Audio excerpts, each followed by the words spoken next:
bride kidnapping was a mysterious thing for me because it was understood by the people practicing it as an ancient practice. It turned out to not be ancient, it was very modern.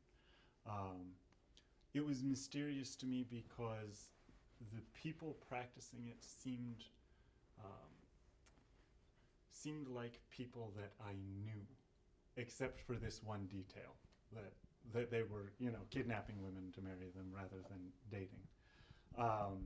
The well, there you go. Yeah. Um, of course, I'd heard of a lot of horrific practices against women, from genital mutilation to stoning to women being executed for having been raped, things like that.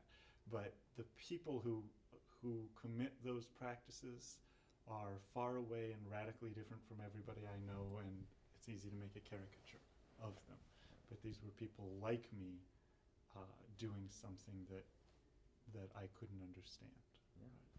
I went to Central Asia, first to Chinese Central Asia, Xinjiang province, and then to Kyrgyzstan after my undergraduate career. Not actually looking for a subject to study, but looking for a way to postpone graduate school. So I went there and taught English first to children in China and then to adults in Kyrgyzstan. I fell in love with the place, with the culture, with the languages, with the history, and with a woman I got married there, in fact, and came back and devoted my graduate career to studying Central Asia. First, religious studies at George Washington. I focused on Chinese religion and Islam in China. Then I studied Central Eurasian Studies at Indiana and anthropology at Boston University. I had collected stories of kidnapped women and never thought of it as an academic subject until I entered anthropology and kind of reliving some of these stories that I'd collected, realized that there was a lot of there were a lot of questions in this that needed to be answered. And so it was actually at that point, after collecting all of the stories, that I learned that it was in fact a modern practice, not an ancient one, once I got into more of the academic literature on the subject. Yeah. It's hard to say where I see this issue going. When I left BU 2 years ago, it seemed to me that there was absolutely no hope for the future. The practice had been, was widely accepted, had been in fact increasing since the 1990s, and although it was illegal, it had never ever been prosecuted. 60% of all marriages occur through kidnapping, and yet there had never been one prosecution. There didn't seem to be any hope for the future. So I stopped following the issue for about a year, and then when I looked back at it, everything had changed.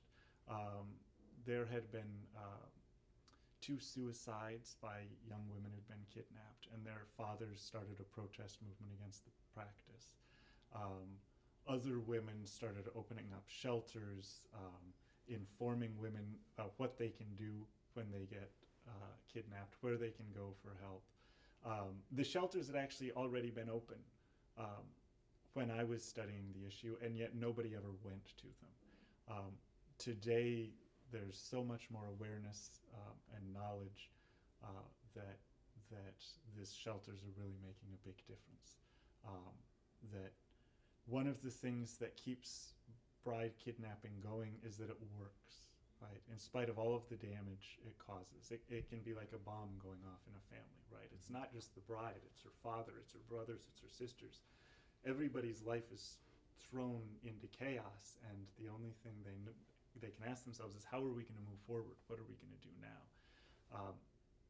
But nonetheless, if that bride stays with the man, then it's an effective way of getting a bride that the next man can use.